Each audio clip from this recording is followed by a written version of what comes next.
All right, chapter 1, section 6 is called inverse functions. So we're going to learn all about how to test that something is an inverse function and then how to find it.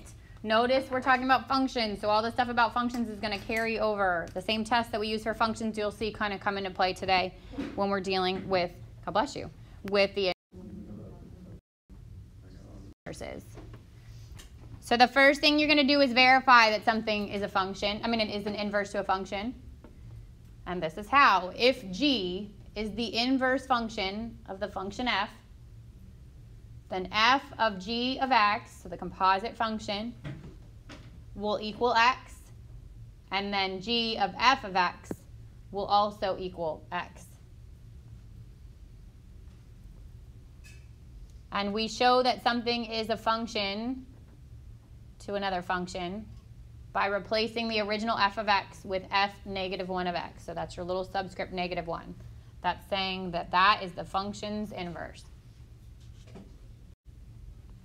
All right, so the directions say use the inverse function property to show that f and g are inverses of each other. So this inverse function property is basically just saying that you want to take f of x, plug it into the g, and then g of x and plug it into the f. So you're going to do it twice. And show that both of these equal x. So you're proving that one is the inverse of the other. And to do that, you have to do both of those things. So I'm going to do the first one, right? So it gives me f of x is x minus 6, and g of x is x plus 6. So the first thing I'm going to find is f of g of x.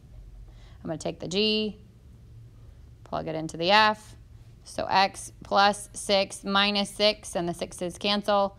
And I'm left with just x, which is what you should get. G of f of x means take the f of x, plug it into the g. X minus 6 plus 6. 6's cancel out again, and I get just x. So just like when we're verifying, okay, your work is your answer. So it's telling you they're inverses of each other. You should get x at the end, but your work is going to be your proof. All right, so first thing I'm going to do is take the g of x, plug it into the f of x. So underneath the x plus 3, then it would get squared minus 3. Square root of x plus 3 squared is just x plus 3, and then x plus 3 minus 3. Those cancel. And I get just x. Same thing in the reverse. So now I'm doing f of x into g of x. So I get the square root of x squared minus 3 plus 3. These cancel. I get the square root of x squared, which is just x. It's actually the absolute value of x, but we'll talk about that in a minute when we come back to your restrictions, like why that is okay. I'll come back to that slide in a couple of minutes. But basically, your work should be your justification that those are inverses of each other. Everybody good? All right, so here's the steps to finding the inverse. So if I've got a function, f of x equals something, then to find the inverse of that function, step 1 would be to replace f of x with y, because those are the same things. Step 2 would be to switch the x and the y, because inverses have x and y's that are switched. Then solve for your new y. And then the last step, but an important one, is replace y with f of x at the end. So you're showing this is no longer f of x. You've changed f of x. You cannot leave it f of x or y. You need to change it so that it says f of negative 1 of x. All right, so the example 2 says find the inverse function of f. So let's start with A. Step 1, replace f of x with y. Step 2, switch the y and the x, and then solve for the new y. So subtract the 7 and divide by negative 3. So I get y equals negative x over 3 plus 7/3. And that last step is replace the y back with the f negative 1 of x.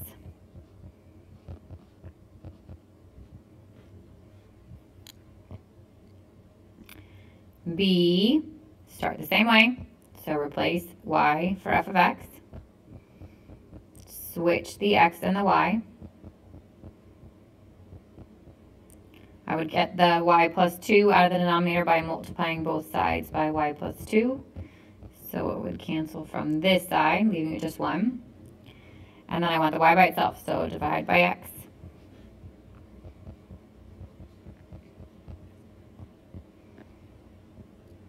And then subtract the 2. And last step, f negative 1 of x equals 1 over x minus 2. So when you're graphing an inverse and you've got the x and y points, all you do is switch them. So if I had a graph that was plotted the points, like let's say, actually let's do this different. So 1, 2, 3, 4, and 5, 6 were part of my initial f of x function.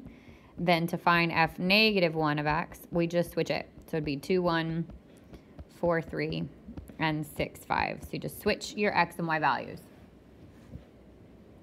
All right, so identifying one-to-one functions from points or a graph.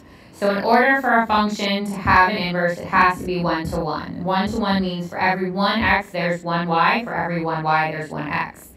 So the first part of this is it has to be a function, which goes back to for each x, there can only be one y. But now for it to be one-to-one, we're saying each y can only have one x. So if you remember, we kind of worded it differently so I'll rewrite this the way that we worded it. When we're looking for a function, we said each x can only have one y, which means each y, in this case, can only have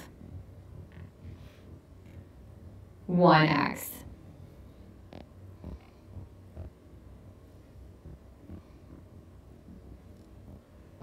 So the y cannot repeat with a different x. And then the second thing that you can test for is based on a graph. When we were looking for a function, we were looking at a vertical line test. Now we're talking about a horizontal line test. If the horizontal line intersects the graph at more than one point, then the graph is not one-to-one, which means it can't. So let's talk about how this compares to what we knew before. So let's say that we have a parabola. Okay, let's say we've got just your typical x squared parabola. So if we were talking about this function and we wanted to see if it was, or this relationship, see if it was a function, you would say yes, this passes your vertical line test.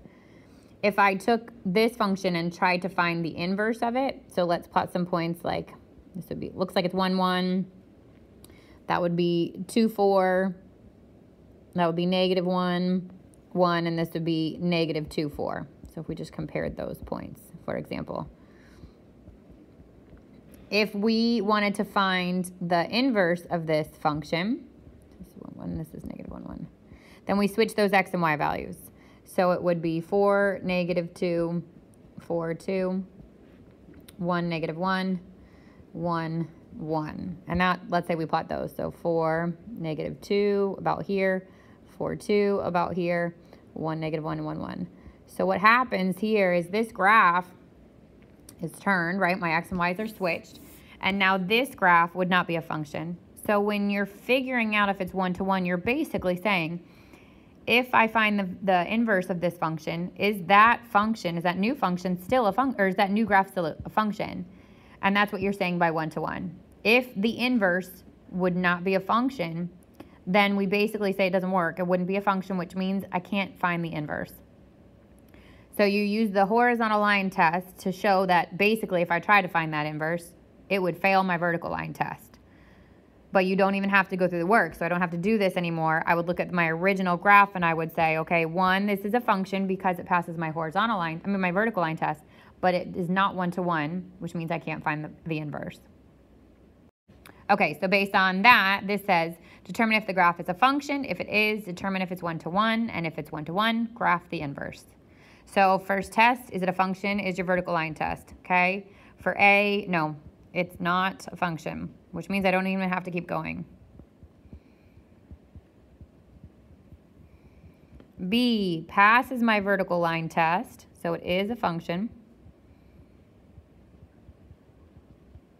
But it fails my horizontal line test, so it's not one-to-one, and it doesn't have an inverse. 2, 1. And C passes vertical and passes horizontal. So this one is a function and is one-to-one. And to find the actual inverse, so I'm going to come up here and clean this up a little bit. To find the inverse, I'm going to plot some points on this graph. So we're just going to estimate. Let's say this is 1, 2, 1, 2, 1, 2. This point here would be -2, 0. This would be 0, 2. This would be, let's say that's 2, 4. So to find the inverse, we switch those points. So it would be 0, -2, 2, 0, and 4, 2. 0, -2, 2, 0, and 4, 2. And that's my inverse. So hopefully you can see that if you were to divide this along the origin or along the y equals, those lines would actually overlap. The x's on one become the y's on the other. All right, so now it's saying determine if the function has an inverse based on a set of points. So you've got domain and range in the first one. And again, think about domain as your x's and range as your y's. So in order for it to be one-to-one, the same y can't repeat with two x's. So the 100 goes with 3, which is fine. But the 80 goes with both 1 and 2. So this does not have an inverse. If it's confusing to see it as the chart, then you can always write these out as points. So 1 hour went with 80 miles, that's 180.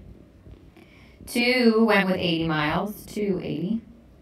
And 3 went with 100, 300. And now you can look at it in terms of x and y and see that this y repeats with a different x, which means no inverse. There's a typo in B, so if you'll change that second, or the third point, sorry, the second one to a -1, otherwise it's not a function. So this now is a function, and now you want to look at your y values, see if any of them repeat with a different y, a different x. They do not, so this does have an inverse. All right, the last test is from an equation. So this says identifying a one-to-one function from an equation. If you remember, if we're trying to see if it's a function, we look at the y and see if the y is raised to an even power or an absolute value bars. Now we're looking at the x. So if the x is raised to an even power or inside absolute value bars, it's not a function. And again, think about, like what this means. So if I have f of x equals x squared, or f of x equals absolute value of x squared is a parabola. Absolute value of x is absolute value would be that v. So is this one-to-one? No, this would fail my horizontal line test, and so would this. All right, so simple yes or no answers here. Determine if the function has an inverse. I'm looking to see if x is raised to an even power or an absolute value. A does not have either of those cases, which means yes, this has an inverse. B does not, because that x is squared. C does, x is raised to an odd power. And D does not, because it's in absolute value. All right, so 1, you should have gotten square root 41, square root 65, and then 3 square root 2. Again, remember that when you're giving me the length of the sides, it's got to be simplified square root format. So that square root 18 had to change. But then if you compare them all, they're obviously not all the same, which means not equilateral. 2 of them weren't the same, which means not isosceles. And then when I did a squared plus b squared equals c squared, I got 59 and 65, obviously not equal. So it's not a right triangle either.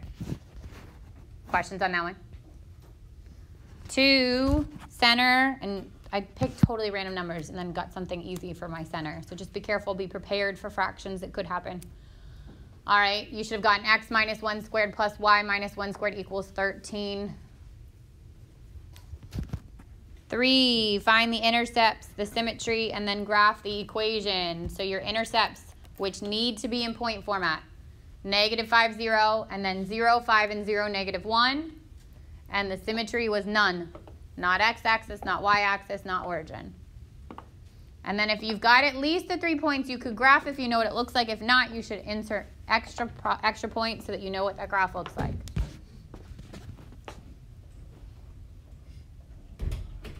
Number 4, your slope was 4/3. Your y-intercept is 0, -5. Again, in point format. Number 5, the slope is undefined. That is a vertical line. and there's no y-intercept. And 6, the slope, I'll get it. 6, the slope is 0, and the y-intercept is 0, 2. And then 7, y equals negative 5 halves, x minus 5 halves, and y equals 2/5 x minus 27/5. Okay, functions. So 8 is yes, 9 is no. 10, that 3 should have been a y, kind of a trick question without it, so change that 3 to be a y. And then that's a yes. Christian. Okay. 17 or 11 is no, fails the vertical line test. 12 is yes.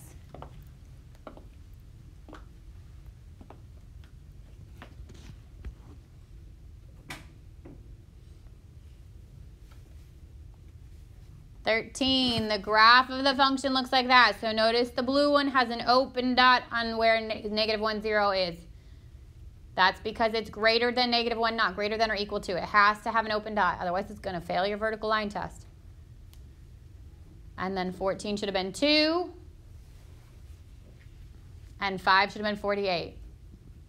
Notice that 14 overlaps with your graph. Like if you go to where x is negative 1, there's a solid dot at 2. So those should both make sense.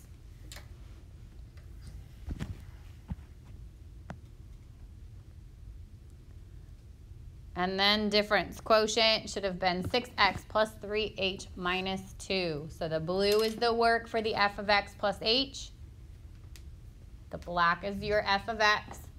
Distribute that negative, combine your like terms. Last step is making sure it gets put over h and then simplified.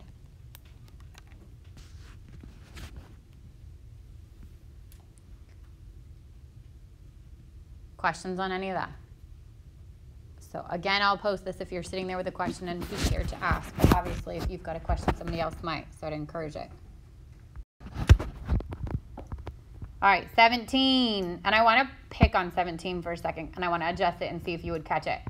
So with the top, I set it greater than or equal to 0, which means x has to be greater than or equal to negative 3. And then the bottom also has a restriction, which is x cannot equal negative 4. Remember, if it can't work for one, it can't work for the other. But because we've already ruled out negative 4 in our range from negative 3 to positive infinity, I don't have to do anything different. If, let's say, that this was an x minus 4 in the denominator, how does it change that? What happens to the restriction on my denominator? X cannot equal 4. So is x part of the range that's there in the green? Like if I say negative 3 to positive infinity, is 4 in there? Yeah. So if this happens, then you have to change it so that it goes from negative 3 up to 4, but can't include 4, and then starts at 4 again and goes to positive infinity. So if your not equals falls within the range that you have from your other one, you have to make sure that you account for it. Does that make sense? Everybody understand that? Yeah? Okay. 18, there's no restriction. There's a number in the bottom, but it's not a variable. And then 19, 20, 21, 22, and 23 are all based on this graph here. So it should look something like this. This is the only part of your test you're going to get given a graphing calculator on. And you won't be able to do it without it. It's not something you can graph without your graphing calculator. If you use the app to graph it, which is totally fine, just make sure you know how to graph it on your handheld device, because you're not going to have your iPad as part of your test, okay? You're going to have your graphing calculator, which means if you forget your graphing calculator, and I'm pretty sure it's almost set up the same way, that's like 5 questions wrong on your test. You could try to plot points and figure out what it might look like, but it's going to be really hard to find your max and min. So be careful. Make sure you have it with you. So domain for this and range were negative infinity to positive infinity. The arrow is pointed in both directions. Increasing, and remember it's your x values. So it was increasing from negative infinity to negative 1.4. If you're within a couple of tenths of a point, it's okay. Okay, but you want to be pretty close. And then it increases again from 2.1 to positive infinity. All of those are parentheses. Decreases from negative 1.4 to 2.1. The zeros were at 3, negative 3, and positive 1, everywhere across the x-axis. And there's a max at negative 1.4, 16.9, and a min at 2.1, negative 5. Both of those are in point format. And neither even nor odd, okay? It wasn't symmetric to the x-axis or the y-axis. So for the zeros, we don't have to write it as point format? No, you can give it to me. I would have taken it either way, but you can give, that's the only time, because you're saying, what are the zeros? Where is f of x equal to 0? So you already know that it's 0, and that's where those places are. Like when we start solving the, functions for 0, you'll give it to me as an answer like that. All right, so 1.4, your graph should have looked like that. Notice that I wrote on there stretched or flat. Could have been narrow, tall. Okay, for the first one, could have been shrunk for 25. You've got to at least make sure that you identify that it was different than your normal. Your domain on 24 is negative infinity to positive infinity for both domain and range. For 25, your domain 4 to positive infinity. And your range, because that points down, that should have been upside down, is negative infinity to 2. Bracket on the 2 and the 4.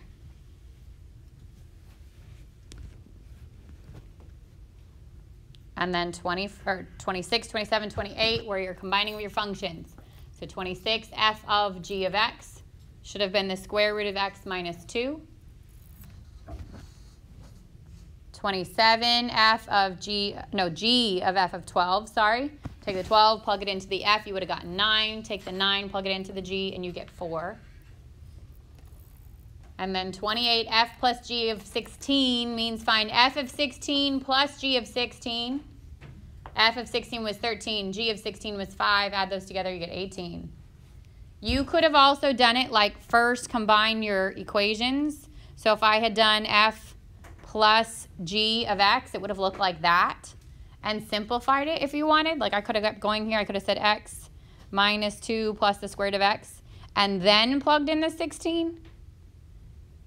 You'll get the same answer. 16 minus 2 is 14, plus 4 is 18. Okay, you can get the same answer either way, so it's up to you how you do that. But f plus g of 16 means f of 16 plus g of 16. Christine. Like for the square root of 16, you would do like positive 4. No, it's so funny. The same exact question came up in the last class. So the only time that you do a plus and minus on a square root is if you have a variable raised to an even power set equal to a number. When I go to solve that, that's the only time that I can really take two answers. If I go to solve that, it's saying, what can I plug into x to get that number, right? So let's say this was 9. So to get 9, I can either square positive 3 or I can square negative 3, right? But if I am square rooting 9, the answer is just 3. So the only time I introduce the plus and minus is if I've got a variable raised to an even power and I go to solve it. Does that make sense? Okay, so anytime you're just square rooting, you want to make sure that it's just the positive version of that number. Questions on any other review or 1.6? Keely. Can you go to number 25? 25, yeah. No problem.